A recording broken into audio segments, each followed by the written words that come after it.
Spider-Man for the PS4 is the latest release from developer Insomniac Games, which is the game studio responsible for such games as the Resistance series, the Spyro series, and one of my favorite series in gaming, Ratchet & Clank. When Spider-Man was first announced, I have to admit I was a little perplexed as to why there wasn't a subtitle for the game like Spider-Man Revolution or Spider-Man Revenge or something. And also why Insomniac was the studio given the rights to develop the Spider-Man game by Sony when Sony has Sucker Punch, the studio that made the infamous series at their disposal. You know, the series of games based on a character with superpowers free running around an urban city environment. No, they didn't choose those guys. But after finishing Spider-Man on the PS4 to 100% completion, I can say that Insomniac were the right choice for the job. Of course, there are some issues I have with the game. It isn't perfect, but overall it is a great game and my favorite Spider-Man game I've ever played. Out of the two I've played, so I guess that's high praise. In this video, I want to talk about my thoughts on the game's presentation, gameplay, and story, which I will fully spoil. So if you haven't played the game yet, I suggest not watching this unless you don't care about spoilers. There will be certain parts where I talk about the gameplay in the story section or story in the gameplay section because it might make more sense to do it that way for the example. I played the game on a PS4 Slim and on normal difficulty. I will also give the game a score of blank out of 10 at the end, because I want to. The first thing most people will notice about the game is how beautiful it looks. This is one of the best looking games I've ever seen. The character models are highly detailed with incredible facial animation and lip syncing. The animations are stellar all around, and there are a bunch of special animations for Spider-Man when you're making your way across the city that never fail to look cool, such as running up fire escapes and spinning through water towers. The game's frame rate is a pretty rock solid 30 frames per second. I barely ever noticed any frame rate drops throughout the entire game no matter what was happening on screen. There are a bunch of different suits that are all unlockable throughout the game without microtransactions. Wow, what a concept. And each suit is incredibly detailed with some of the most realistic looking fabrics and materials I've ever seen in a video game. There have been many video games that have a large urban city as their open world environment, like the Prototype games, the Infamous series, and the GTA series, just to name a few. There have also been a ton of Spider-Man games set in an open New York City, and Insomniac Spider-Man is no different. However, Insomniac's realization of Manhattan might be the best rendition yet in a video game. Every building in the city is unique and every district has a distinct look to it. A lot of buildings even have interiors that you can see through the windows, even if most of them are exactly the same. The streets of New York City are populated with cars and pedestrians that behave in a convincing enough way most of the time. I also like how the game lets you interact with crowds by waving at them and high-fiving them. After all, you are the friendly neighborhood Spider-Man. A bunch of cool Marvel Easter egg locations appear throughout the city as well, such as the Avengers Tower, the Sanctum Sanctorum, and Nelson and Murdoch's offices. There's also a ton of detail for interior locations such as the Feast Shelter and Otto Octavius's lab. It's very apparent that a lot of time and effort went into creating a believable world here, and the lighting in the game helps that feeling out a lot. There are 4 different time and weather states of the world that you'll get to play through in the story: daytime, dusk, nighttime, and a rainy day.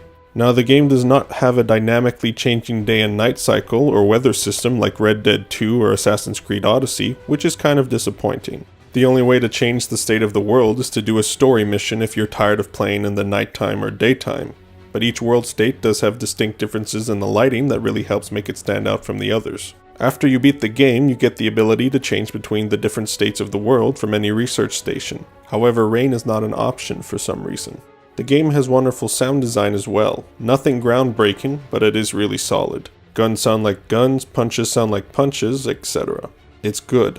I particularly like the sound of the web shooters. They sound like they're firing a high-velocity projectile and have a satisfying thwip sound as the web exits the launcher. The voice acting is fantastic across the board. Almost every actor nails their part, especially Yuri Lowenthal as Spider-Man, who is the best performance in the game in my opinion and one of the best performances as Spider-Man I've ever seen and or heard. Insomniac also got Yuri to record his lines 2 different ways for the many phone calls that happen throughout the story.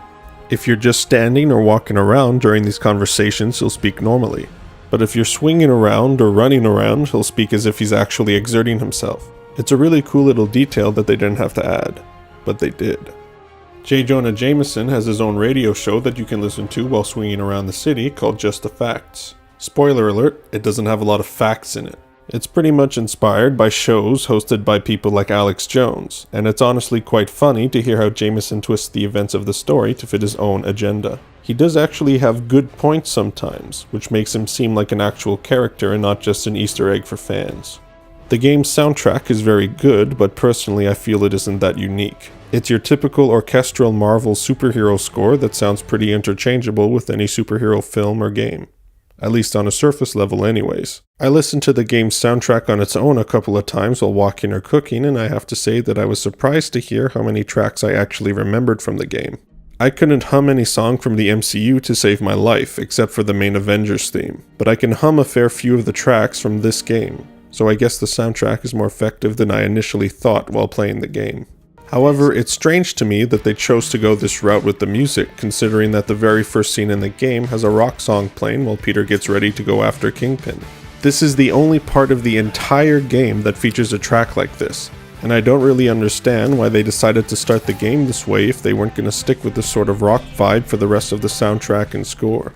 The swinging and movement in Spider-Man PS4 feels fantastic. It takes a little getting used to when you first start the game, but pretty soon you'll get the hang of it and be on your merry way. There's a subtle controller vibration that happens when you swing that helps sell the feeling of speed as you move across the city. You might not notice it, but your brain will. You can swing around buildings, run along and up walls, though for some reason you can't run down walls. You can launch yourself forward by swinging when you reach the top of a building. You can manually aim to whatever surface you want to zip to, you can point launch, you can dive towards the ground to build momentum, you can zip forward at any time. There are a lot of moves in Spidey's repertoire to get around the city, and it always feels fun. There are also tricks you can do while swinging that refill your focus bar, but they aren't that impressive and the refill bonus is so small that it's not really worth doing any of them. But it's a cool addition nonetheless. Spider-Man will parkour his way up, over, and around pretty much anything in buildings, on buildings, and on the ground just by holding the R2 button and moving forward. Similar to how some of the Assassin's Creed games do it. You can unlock more moves and improve existing ones by upgrading them. The game features skills upgrades with 3 upgrade trees that will either help you out in combat or give you new abilities to move around the city with. A fully upgraded Spider-Man moving around in the city is extremely satisfying to play as. You need various tokens to unlock upgrades. There are 6 types of tokens: crime tokens, backpack tokens, base tokens, landmark tokens, research tokens, and challenge tokens. All of these tokens are tied to side objectives that you can do in the open world. Spider-Man can also upgrade his gadgets, of which he has many. You have the basic web shooters that you start off with, and as you progress through the game, you unlock more gadgets to play with, in a similar manner to the Arkham games. You unlock impact webs, trip mines, spider drones, electric webs, suspension matrices, concussion blasts, and web bombs. And while I do enjoy the gadgets in this game, they're definitely overpowered. There were a bunch of confrontations where I could basically take out all the enemies without throwing a single punch, because the gadgets were so effective at taking them out, especially the impact web and trip mines. Almost every suit you unlock comes with a suit power that will help you out in combat as well. You can shoot out a barrage of webs and web up any enemy around you. You can get extra metal spider arms that help you take down enemies. You can make it so that enemies can't block or interrupt your attacks, and many more. This is a neat addition, but I basically used only 1 or 2 suit powers the entire game. And I think most people will also find 1 or 2 suit powers that they like and stick with those for the majority of the game as well. Along with suit powers, there are also suit mods that affect combat. There are 3 slots and you can choose any 3 mods that you've unlocked. There are mods that reduce melee damage, reduce bullet damage, slow time after a perfect dodge, etc. Again, there are a lot of mods, but I think most players will just pick their 3 favorites and stick with them for most of the game. It's pretty awesome that you can switch between suits, suit powers, and suit mods at any time without any loading screens. This is something you can't do in most games that have these kinds of options, and I don't know how they did it. There are a few times throughout the game where Spider-Man can stealthily take down enemies, and this is basically ripped straight from the Arkham games. You can sneak up behind an enemy and take him out, you can web up an enemy from above, and you can web strike an enemy to take him out. Spider-Man has an equivalent to detective vision so we can see enemies at all times wherever they are. It's pretty basic and easy, but there is one feature about the stealth system that I really like. If you use your Spidey vision while stealthing, you can see which enemies you can safely take out without alerting anyone and which enemies you can't. This removes the guesswork from stealth sections and eliminates frustration, which I appreciated. The combat itself is pretty good, if a little basic at the start. You have an attack, a dodge, a web attack, a jump, your gadgets, a finishing move, environmental attacks, and your suit power. At the start of the game, combat is pretty button mashy, but as the game goes on, well, it's still pretty button mashy, but there are a bunch of moves you get to unlock as you level up. The system is actually way deeper than it appears at first, and fighting as a fully upgraded Spider-Man can be pretty sweet if you know what you're doing. The dodge button acts similarly to the Arkham series, where an indicator will pop up over Spider-Man's head and you press the dodge button to dodge instead of countering like in the Arkham games. It actually makes more sense here than in the Arkham games because Spider-Man actually has spider sense to warn him of danger, as opposed to Batman's non-existing bat sense. One of my favorite things about the combat is the focus meter. It's a meter that fills up with successful attacks and combos and can be used to either heal yourself in the middle of a fight, or, once it's filled up to a certain point, unleash a finishing move and instantly take down an enemy. This is a really good system that forces you to gauge the way the fight is going and decide which of your two options would be the best choice for the situation you're in. This is honestly the most important part of the combat system, especially during the late game fights, as there are so many enemies shooting at you that for some encounters the only way to win is to properly manage your focus meter.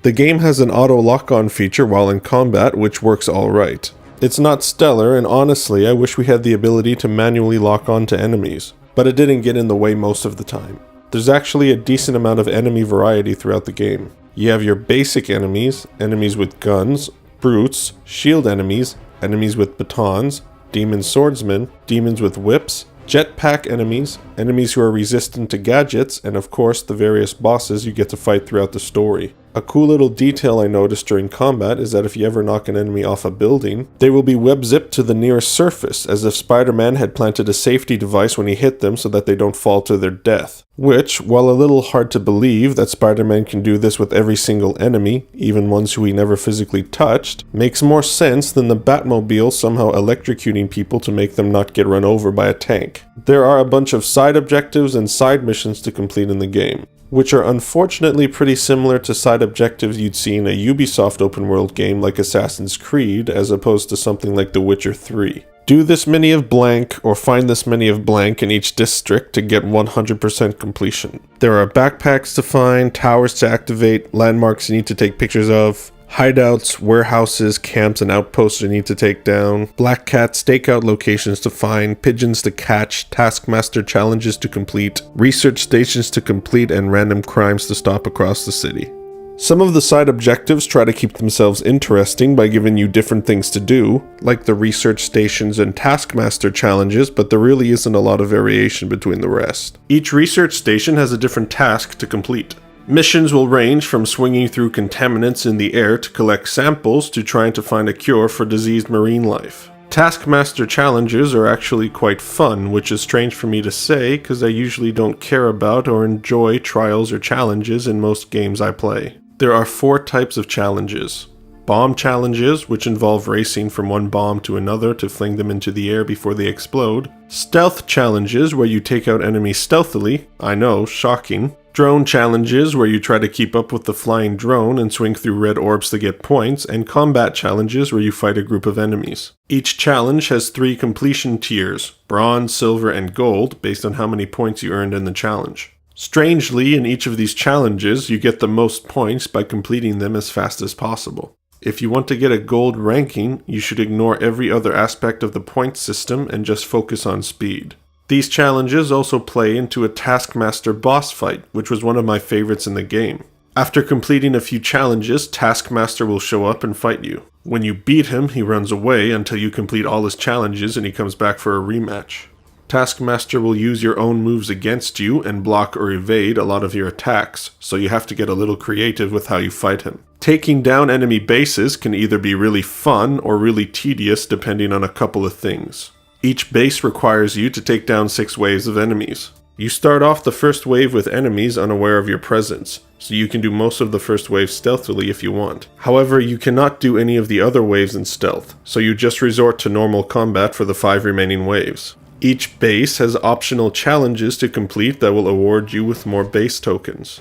This is the first factor to determining whether the base will be tedious or fun. Some challenges are annoying to complete, and if you die, you have to restart the entire base from the start. Some challenges aren't a big deal and don't bring down the fun of taking down the base. The second factor is what kind of base you are taking down. If you're attacking a Fisk or Demon hideout, it isn't too bad. You mostly face off against a reasonable amount of enemies. But if you're trying to take down a prisoner or Sable camp, the amount of enemies is frankly ridiculous, and taking down the base felt like a chore. Random crimes will pop up as you swing around the city, and it's up to you to decide whether or not you want to take part in them. Each random crime also has optional objectives to complete like the bases, except a lot of the time, completing them didn't actually give any bonus tokens. It might have just been that at a certain point I'd acquired enough tokens that the game wouldn't let me get more than one per crime, but I'm not sure. There are really only a handful of different crimes to stop. There's rescuing a kidnapping victim, saving civilians from a car crash, which isn't a crime, but it's counted as one in-game, defusing bombs, car chases, drug deals, muggings, store robberies, Sable checkpoints, etc. And most of these crimes are fundamentally the same. Regardless of how they begin, they result in the player beating up bad guys. Now, the repetition wouldn't be too bad if there weren't so goddamn many of them. To fully complete the game, you need to do 165 random crimes. And trust me, you will get sick of them long before that. So overall, the side objectives aren't that great, and are honestly the most disappointing part of the game for me. I just don't see why Insomniac put all this repetitive and boring side content in the game, as personally, I would have preferred quality side content over quantity. But there are some actual side missions in the game as well, which I'll get to in the story part of this video, which begins right now. If you made it this far into the video without having played the game, I'll give you one last chance to opt out. I'm about to go into full spoilers here for everything that happens in the story. If you want a brief summary, I think the game's story is overall pretty good, with some good writing, dialogue, and characters. This is one of my favorite Spider-Man stories I've ever experienced, and can recommend it not only to fans of Spider-Man, but fans of good game stories in general. It takes a lot of elements from existing Spider-Man stories, but manages to put a fresh spin on a lot of them. So without further ado, let's get into the story. I knew right from the first few seconds of the game that Insomniac understood who Spider-Man was. We see Peter sleeping in a crummy one-bedroom apartment as he gets woken up by his phone alerting him to the fact that Kingpin is about to be taken down by the police. He jumps out of bed, hurriedly tries to eat some breakfast, puts on his suit, then just as he's about to leave, a final notice for his rent payment slides under the door. Spider-Man looks at his phone, then looks at the notice, then jumps out the window to go after Fisk. The transition from cutscene to gameplay here is pretty sweet, and you immediately start swinging towards Fisk Tower as the NYPD drive beneath you and fly above you. At this point, we are introduced to Yuri Watanabe, a captain in the NYPD. In Insomniac's version of the Marvel Universe, Peter has been Spider-Man for 8 years. Started at 15 years old, and he's currently 23 in the game. It isn't mentioned when Pete first met Yuri, but it's implied that they've been working together for a while. You arrive at the tower to find the NYPD pinned down by Fisk's men. So you lead the charge into the building and make your way up the tower. This first level also serves as the tutorial, and I think it's pretty successful. You get to the top of Fisk Tower and have your first boss fight of the game with Kingpin. It's pretty basic, web him up and beat him up, but it's still the tutorial level, so it's not that important. I think it's time to mention the QuickTime events, of which there are more than a few. Some QuickTime events happen during random crimes, but most of them happen during story moments like boss fights and set pieces. They look cool and are pretty forgiving, as I pressed the wrong button a few times, or pressed the right button at the wrong time and didn't get a failure state. Most of the QuickTime events do have failure states if you're really not paying attention and screw them up, but the fight against Fisk doesn't. You can fail every single button prompt in this fight and it will still play out the same way. Side note, I don't really like the character model for Fisk in the game. He doesn't look intimidating or imposing to me, he just sort of looks like the chubby bully from elementary school who rode those flame chopper kid bikes and told his mom to shut up all the time. I also don't really like his voice acting. After Fisk is taken away, you get a call from Dr. Otto Octavius, who Peter is working for as a lab assistant. Peter and Octavius are working on an advanced prosthesis together. A grant committee is coming by to see how the project is progressing. Because Peter was busy fighting Kingpin, Otto set up the demonstration by himself, and naturally it goes wrong. Otto tells Peter to take the day off and goes to have a chat with the committee. Before leaving, Peter decides to examine the prosthesis to find out what went wrong. This is where the game introduces an aspect of gameplay that a lot of people have said they don't enjoy: the puzzles. There are two kinds of puzzles in the game: circuit puzzles and pattern puzzles. Circuit puzzles involve creating a path from one circuit to another with a limited number of path pieces, and later circuit puzzles require you to match the voltage of the end circuit by either using pieces to increase or decrease the voltage of the circuit. Pattern puzzles involve selecting line tiles to match up to whatever the puzzle is asking you to match. There are a couple extra wrinkles to the puzzles, such as adding two lines together to form a bigger line, or having tiles that take away lines, but none of the puzzles are ever that challenging.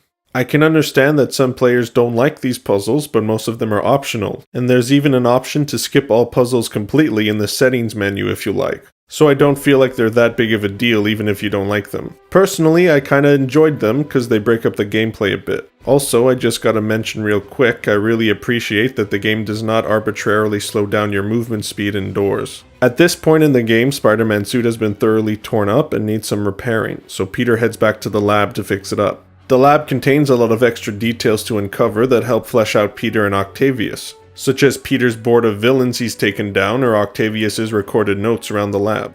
I especially liked listening to Otto's recordings as they reveal a few aspects of Otto's personality that Peter may be a little oblivious to, like his ego and hatred of Norman Osborn. So Peter makes it back to the lab and starts working on repairing his suit when Otto unexpectedly turns up and catches him. Otto thinks that Peter has been working on Spider-Man's equipment and seemingly doesn't realize that Peter is actually Spider-Man. When I first played the game, I thought this was incredibly stupid as Otto is supposed to be extremely intelligent, and I couldn't believe that the writers of the game expected us to believe that Otto couldn't put two and two together.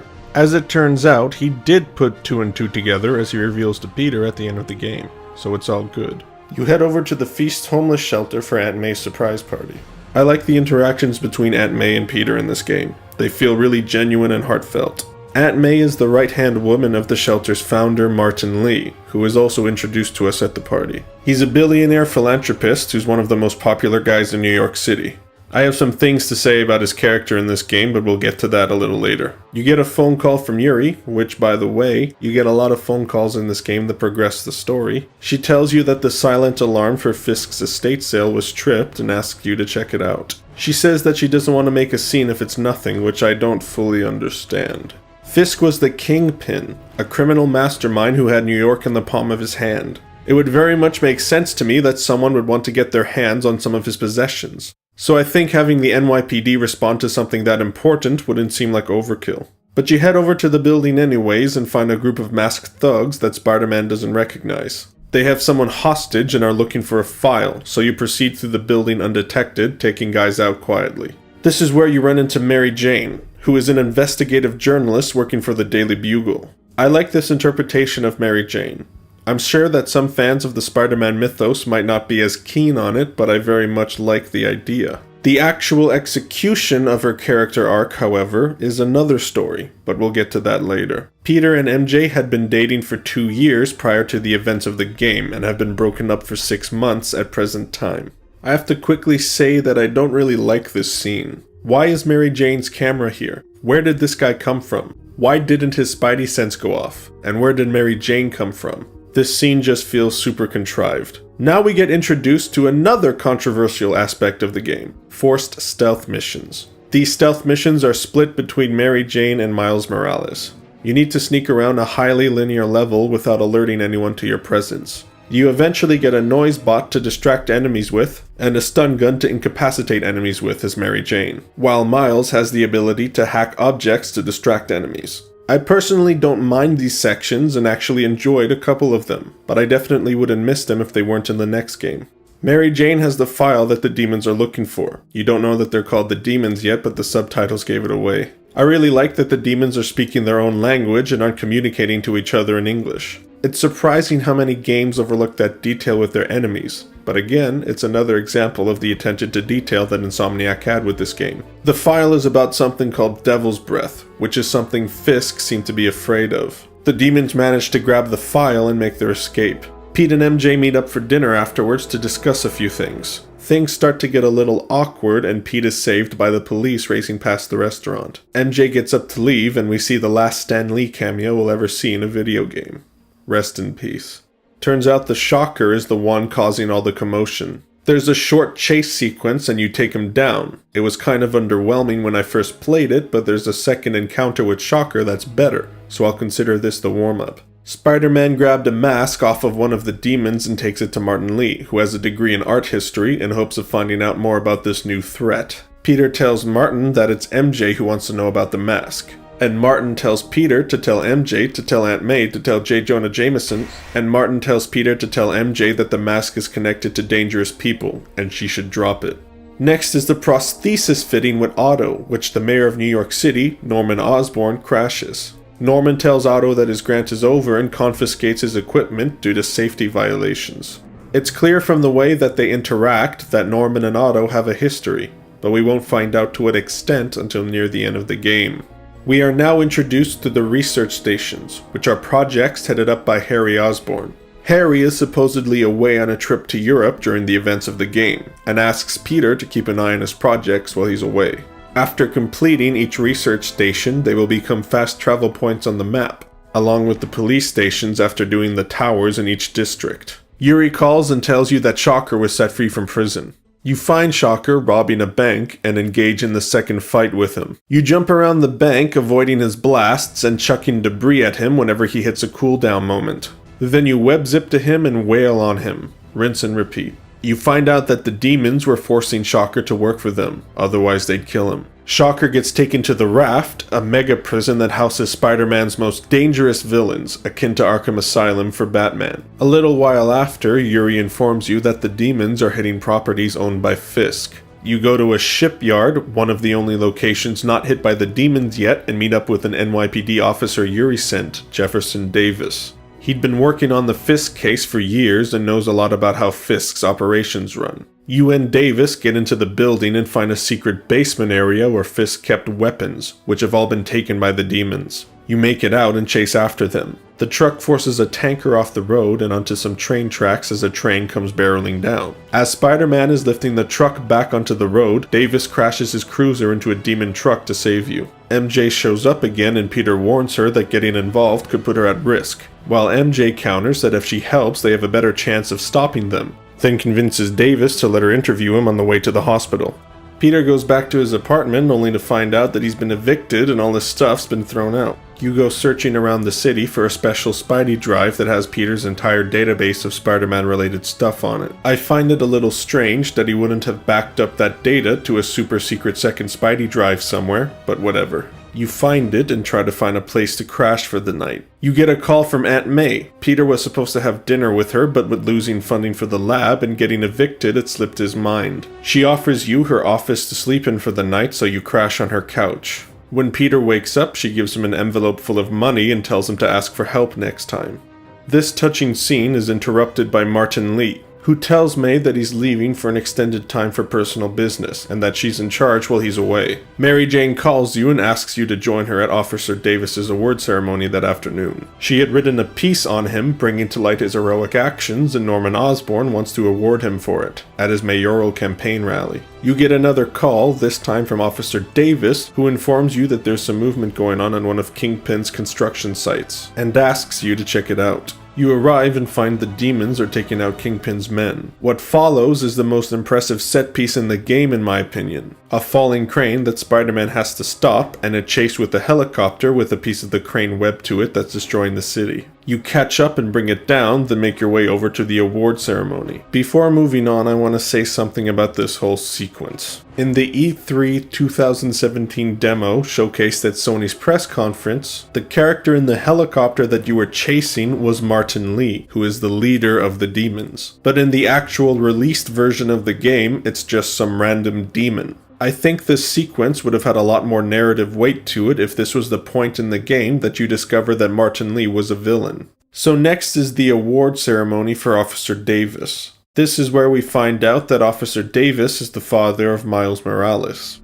MJ and Peter are in the crowd watching the ceremony. Norman awards Davis with the department's Medal of Honor and gets pulled away with a phone call. Davis starts his speech while the caller informs Norman that he's going to destroy everything he stands for and watch him suffer. The next sequence of events is the most shocking in the entire game and genuinely surprised me. I was completely not expecting the game to take this dark of a turn. Demon suicide bombers blow themselves up and kill dozens of people. Peter is knocked unconscious and our perspective shifts to Miles. It's another stealth section, but this is the first of only 2 stealth missions I actually enjoyed. Moving through the aftermath of the bombs is sobering and again completely unexpected. Miles makes his way through the wreckage to find his dad. A little ways in, more demons show up to finish off any survivors of the blasts. Miles unsuccessfully tries to knock one of them out, but before the demon can kill him, Martin Lee says they need to leave. It doesn't really make sense that they left Miles alive though. He could have easily killed him and left without losing any time, and Miles is a witness, so it really would have been smarter to kill him. At any rate, Miles makes it to his dad, who didn't survive the blast.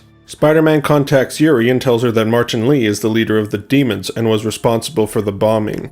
She says he needs proof and doesn't fully believe him. I guess everyone who saw Lee at the blast were killed by the demons except for Spider-Man. And Miles. Honestly, I was very confused the first time I played this, because I had no idea when Spider-Man saw Lee there. Turns out it was when he was scanning for the bombers when his spidey sense was going crazy. It happened so quick that I missed it, and I honestly thought that Insomniac had forgotten to put the scene in the game where Spider-Man finds out Lee is Mr. Negative. Actually though, Miles isn't the only witness. There are other people who are clearly still alive around him. And Martin Lee is a billionaire philanthropist who is well known to the city of New York, and you're telling me that no one recognized him. I don't think that the reveal that Martin Lee is Mr. Negative is that impactful anyway though, since we only had 2 short scenes with him in the game before the bombing. Oh, that guy we saw twice turned out to be the bad guy? I don't really care. Spider-Man and MJ start looking for Lee. You visit a couple places owned by Lee and run into Silver Sable. She runs Sable International, a private security force brought in to help with the demon problem by Norman Osborn. She shoots at you and captures you in some strange tentacle trap. Yuri shows up and calms the situation down. Also, again, Yuri says there's nothing that links Martin Lee to the places Spider-Man visited despite the fact that MJ found some connections. So a reporter can find the missing links but the NYPD can't, and Mary Jane said that she had talked to a detective about some arrested demons, who said that Martin Lee had the power to corrupt people. Does that mean that the captured demons identified Martin Lee? I'm confused. I think all of this would have just made a lot more sense if Martin Lee had been the one in the helicopter. Peter goes to Feast to try and find any info on the demon's plans from Lee's office. While he's there, he gives May the number of Miles' mom. Peter thinks that having Miles work at Feast would be helpful for him. You infiltrate Lee's office and find a hidden room with a ton of evidence. As you exit, Lee catches you and a tense conversation ensues. Peter follows Lee out of the building only to be jumped by some corrupted. You go to see what Otto's up to next. Turns out he's got a new idea on how to go about designing prostheses. He has a little meltdown when it doesn't work properly and tells you that he and Norman were lab partners in college and founded Oscorp together. Otto left after Norman started doing unethical projects, which we will find out about later. Peter heads over to MJ's for dinner and we get treated to another stealth section. Turns out Tombstone is building an armored vehicle for Lee and has a bunch of GPS trackers for some reason. So Mary Jane snuck into a violent gang's hideout on her own, without telling Peter and without a plan. Remember that for later. MJ proposes the idea that her and Peter team up and be partners while investigating Lee. Peter's crime alert goes off and he has to leave. Turns out Oscorp CFO, a guy called Michael Standish, is in trouble. The demons got to him first and made him give them some information about people related to Devil's Breath. You get him out alive and go after the people the demons are looking for. MJ tells you that she left the GPS tracker from Tombstone in the lab, which is a side mission you can do that lets you take down Tombstone in a pretty cool boss fight. I guess now's a good time to talk about the side missions in the game. The side missions are mostly boring story-wise and uninteresting gameplay-wise. There's one where you meet a woman bird watching who sees some suspicious activity going on in a park, which results in you beating up some bad guys. There's another one where a woman has you follow her husband because she thinks he's fallen in with bad people, which is a prolonged tailing mission. There are only 2 side missions involving Spider-Man villains. The first one involves Screwball, who wants Spider-Man to partake in various events across the city in order to record them and upload them online for views. She is one of the most annoying characters I've seen in a game in a while, which is how she's written, so I guess it works well. But I'm really glad that there's only one mission with her in the game and that we don't have to deal with her in any DLC or anything. And the second one is the Tombstone side mission, which is my favorite one in the game. Honestly, the side missions are just kinda disappointing. We could have had some side missions involving guys like the Lizard, or Sandman, or fucking Big Wheel for God's sake. Instead, we just get random civilians that give us boring side missions that don't really connect with the main storyline in any meaningful way. There's a cool costume party sequence where Spider-Man searches for someone the demons are after. Lee gets to him first and finds out that a Dr. Michaels is the head of the project and kills the guy. Spidey overheard the exchange and tries to find Michaels before the demons. You find out that Devil's Breath is supposed to be a cure for genetic diseases, but doesn't work the way it's intended. Instead, it acts as a bioweapon, which seems to me like a pretty big fuck up, but what do I know? Sable is keeping Standish in one of her camps, and Mary Jane sneaks in to try and get the location of Dr. Michaels from Standish. She gets it and learns that the demons are planning something at Grand Central Station. Spider-Man shows up and sees the silhouette of someone pointing a gun at Mary Jane. He breaks through the tent and in the confusion, Standish trips and knocks himself out. That's some grade A level clumsy right there. MJ is pissed and in the ensuing phone conversation chooses not to tell Peter about Grand Central. This is where I want to bring up my issue with her character's arc. Or I guess not necessarily her arc, but the way Insomniac chose to present it. Mary Jane snuck into a heavily fortified Sable camp full of armed Sable operatives. She called Peter to let him know, but she didn't wait for him to provide backup and she didn't keep him informed of the situation either. If she had, Spider-Man would have been able to provide assistance or would have been aware of what was going on and wouldn't have screwed up the Standish questioning. Her problem, as she states in the phone call, is that Peter treats her like a baby or like she's made of glass. But I don't really think she's got much of an argument here. She put herself in life-threatening danger without a plan, then got mad when it didn't work out the way she wanted it to and took it out on Peter. I just think that her side of the argument doesn't hold that much weight. Peter goes back to the lab and finds out that robots are really good at juggling. He also finds out that Otto has a degenerative disease that affects his muscles. Otto is building his new and improved prosthesis for himself as much as anyone else. It's actually a pretty touching scene. I can never resist a good bro hug. Spider-Man runs into Miles being attacked by some thugs and helps him out. Spider-Man teaches him how to punch by being the punching bag. Our perspective shifts to Miles and we make our way to the feast shelter where he started working at. There's a pretty stupid part of this stealth section. The direct way to Feast is blocked by a Sable checkpoint. So what does Miles do? He sneaks past it, risking being detained and interrogated just because he doesn't want to be late, instead of going another way around or just calling May and telling her he'd be late because of the checkpoints. Man, these stealth sections are just full of characters making smart decisions. Miles gets to the shelter and we switch back to Spider-Man. Dr. Michaels is being transported and the demons attack with the armored vehicle Tombstone made for them and take Michaels. Lee grabs you at a point during the skirmish and you get a weird fever dream sequence thanks to his powers. The vehicle crashes and Lee gets away with the Devil's Breath. Silver Sable shows up and blames Spider-Man for what happened and takes Michaels with her. Michaels contacts you via a radio he stole and tells Peter where he thinks Lee will set off the Devil's Breath. Yuri calls you and tells you that Lee was seen getting into a black sedan and that they tracked the car. Spider-Man gets to the car and finds it empty. We now switch to Mary Jane walking into Grand Central. Instead of telling Peter what Standish had told her, she decides to go it alone. Again. Geez, she's really into the whole partners thing she suggested, isn't she? And guess what happens? Lee and the demons show up and take everyone hostage. MJ contacts Peter and lets him know what's going on.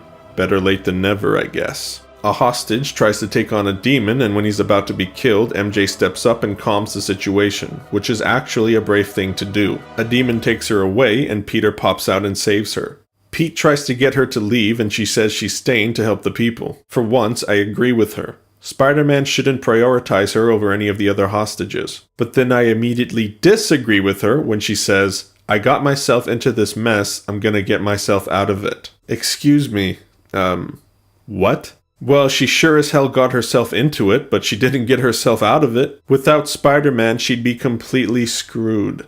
Spider-Man takes out all the demons and Mary Jane leads the hostages to safety. Lee escaped on a train and Spider-Man boards it to have a boss fight with Lee. This fight is pretty boring. You dodge left, right, or up, then zip to him and punch him. Rinse and repeat. Spider-Man beats Lee and he heads off to the raft.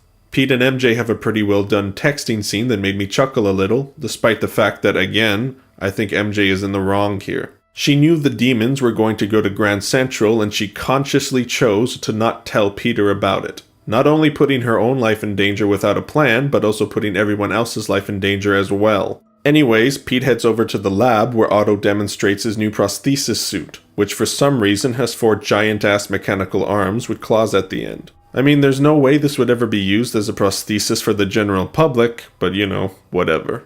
There's an issue with it, however. The way it's been implanted, it could potentially warp a person's personality.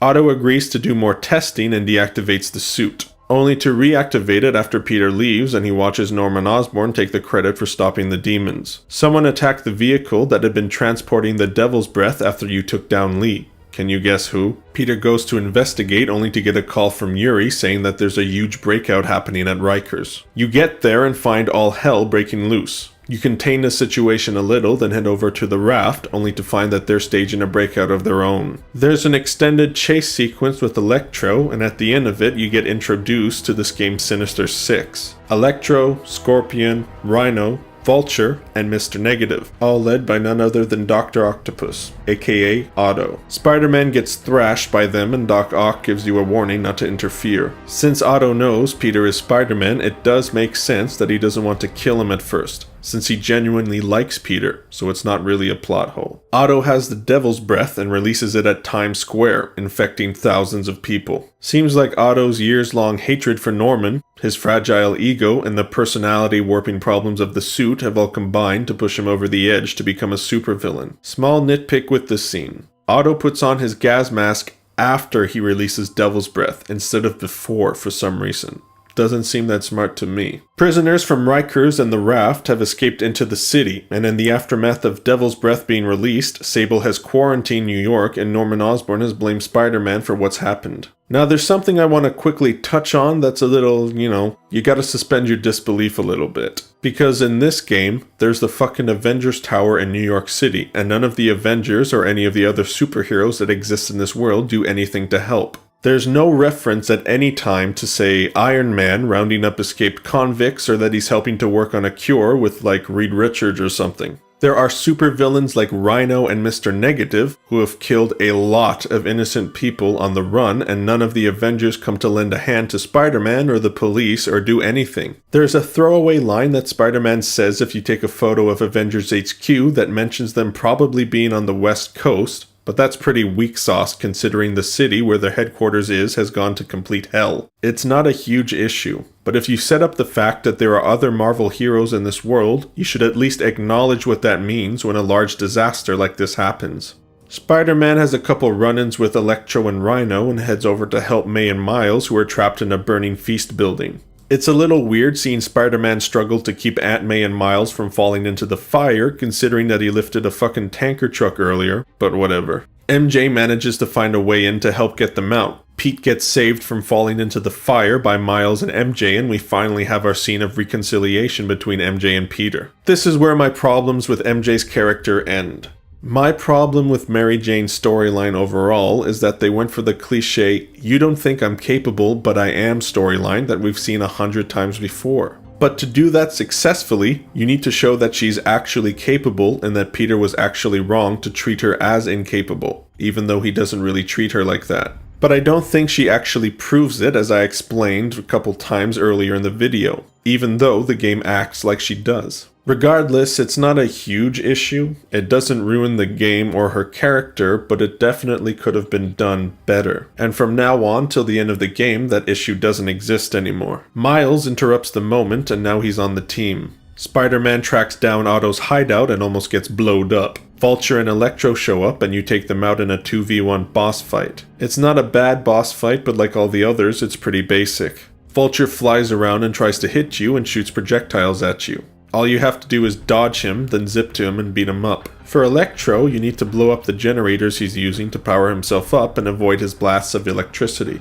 Next, you track down Scorpion and get injected with a venom that makes Peter hallucinate, in a sequence that's pretty similar to the Arkham Knight Cloudburst part. You make your way to the lab to synthesize a cure while avoiding giant scorpion tails and fighting off hallucinations of Scorpion.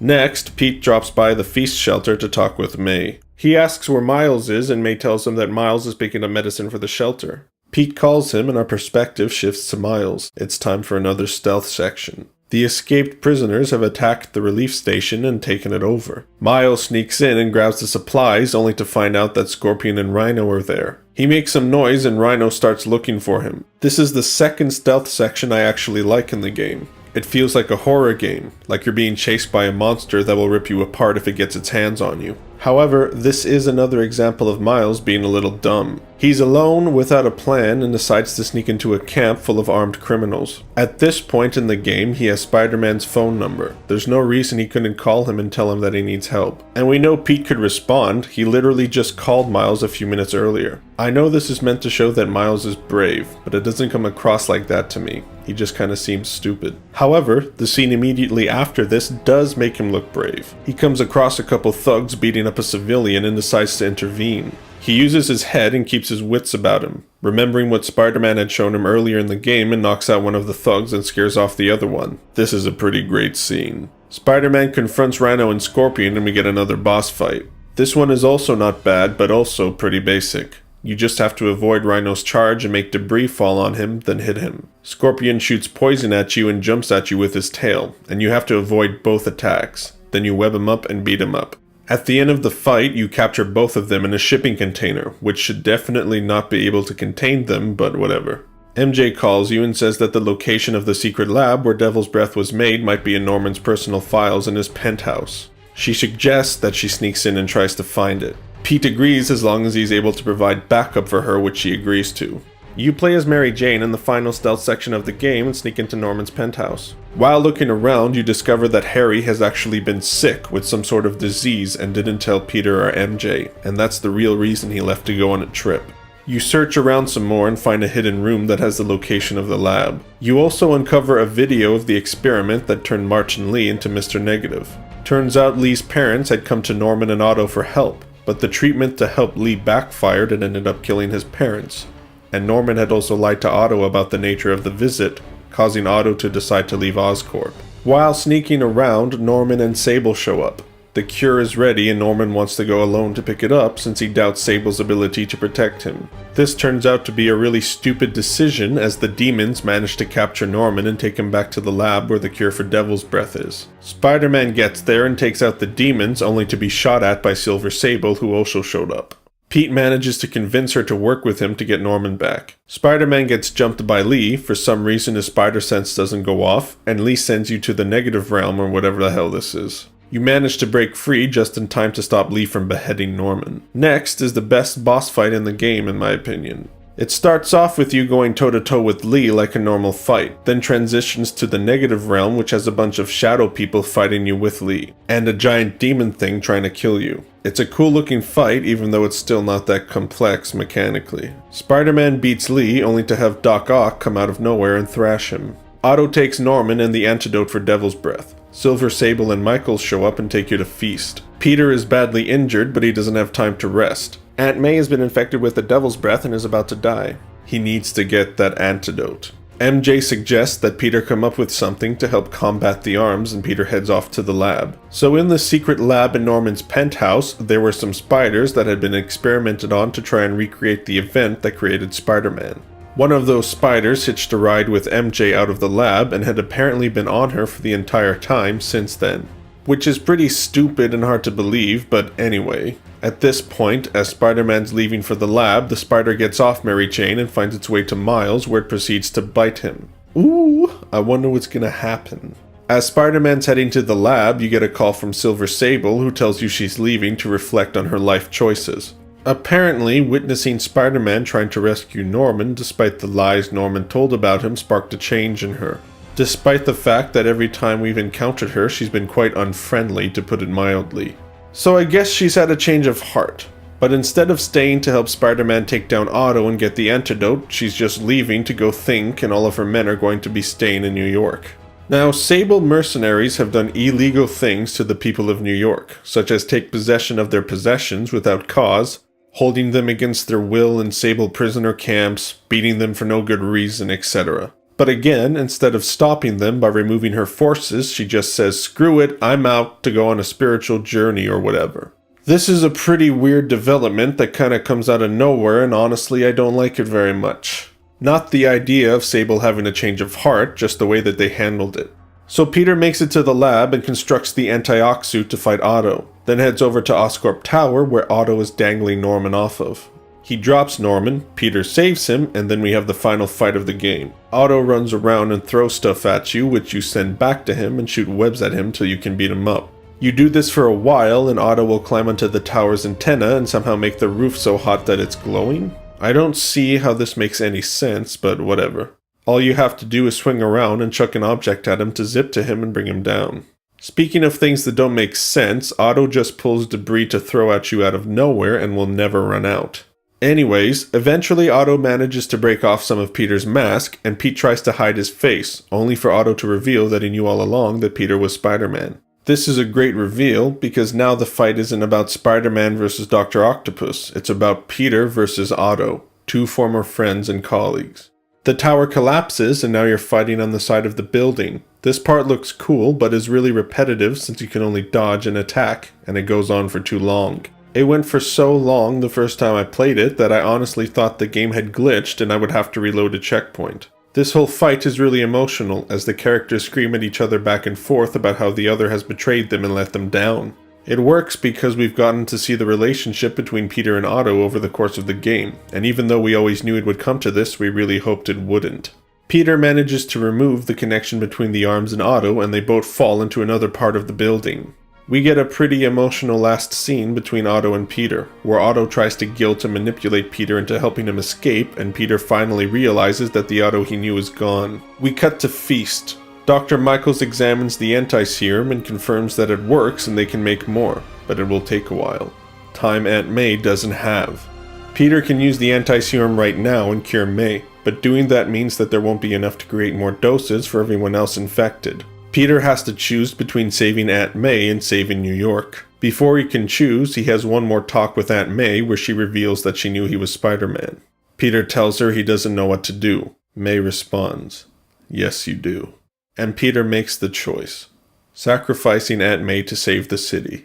This is Spider-Man. In the conclusion of the story, we see Miles and Michaels giving out the antidote to infected civilians. We see Aunt May's funeral, and Otto being thrown into his cell on the raft. We cut to 3 months later. MJ's been promoted, and her and Peter are having dinner to celebrate. They finally kiss and make up. Roll credits. After the initial credits end, we see Miles showing Peter his new spider powers, and Peter does it right back. And after the rest of the credits end, we find out that Harry never left for his trip. He's been in the secret lab in Norman's penthouse this whole time, undergoing some sort of treatment. It's Venom. It's Venom.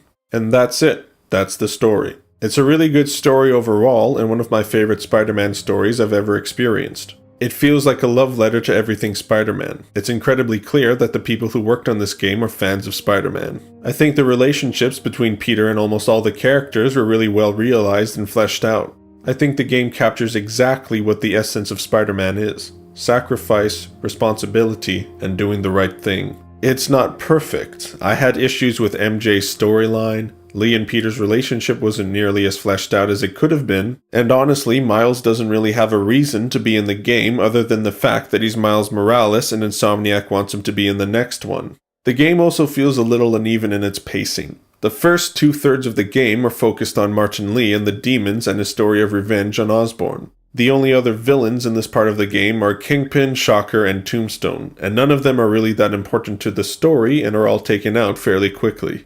But after you defeat Lee, the game suddenly becomes about Otto's story of revenge on Osborn, as well as the Sinister Six. And they all have more to do in this last third of the game than any of the other villains in the first 2/3. You know how in Arkham Asylum the game slowly introduced its various villains in a well-paced drip feed across the game? Well, in Spider-Man, it's like a really slow drip feed in the first 2/3 and then a giant dump of bad guys to fight all at once at the end. And none of them except Lee or Otto are really involved in the story either. You clearly have history with all of the Sinister Six, but you don't get to know much about the other four. It doesn't ruin the game or anything, but it does feel a little like Insomniac just wanted to add more villains to the game without really putting in anything more than the base groundwork for them. But I am really excited to see what Insomniac does next with this universe they've set up. It's pretty obvious that the next game will involve Venom and Miles becoming his own version of Spider-Man. Maybe we'll also see Norman becoming the Green Goblin or introduce Gwen Stacy as Spider-Gwen, who isn't mentioned at all in the game I don't think, which would be sick. Insomniac might even be able to introduce new heroes like Jessica Jones or Daredevil into the sequel, considering that both of their respective businesses appear in the game. Although personally, I'd rather see each of those characters get their own game. I mean, can you imagine a Daredevil game in the style of the Arkham series crossed with a Netflix show? Combat, stealth, even detective vision has a built-in reason to be there because of Daredevil's powers. God damn, that would be cool. Spider-Man PS4 got a ton of recognition on various Game of the Year lists from YouTubers and game websites and even the Game Awards. Do I think it deserves all the praise it got? Mostly, yeah. But it's not my personal Game of the Year though. The combat is superior, the graphics are amazing, the score is spectacular, the acting is sensational, the swinging is astonishing. Okay, I'll stop it now. The story is very good, even though it has its flaws. Honestly, the biggest issue I have with the game is how boring its open world design is. I just didn't have that much incentive or drive to do the side missions or side objectives, and those are two of the biggest factors into making an open world feel like it's worth exploring or sticking around for me. Honestly, the only reason I kept playing after the game was done was because I wanted to get 100%, and swinging from objective to objective was fun. One more thing I gotta mention before wrapping this up. The game has a new Game Plus feature that was added after release, which is pretty cool, but it seems to be really buggy. Like really buggy, at least for me. I barely encountered any glitches or bugs in the main game, but I seem to encounter more than a couple every time I play a session in New Game Plus. Like this entire section of a building disappearing and me being able to walk through it and interfere with the scripted event in a side mission. Overall, the game is great, and if you're a fan of Spider-Man or superheroes, comic books, or good games in general, and you have a PS4, because this is an exclusive, you should definitely pick this game up. I'm gonna give it an 8.5 out of 10. So this is the end of the video. Thanks for watching. This is the first real YouTube video I'm doing. It was quite an undertaking. Took a while. I plan to make more. So I hope you enjoyed this one. And like and subscribe, I guess. Thanks.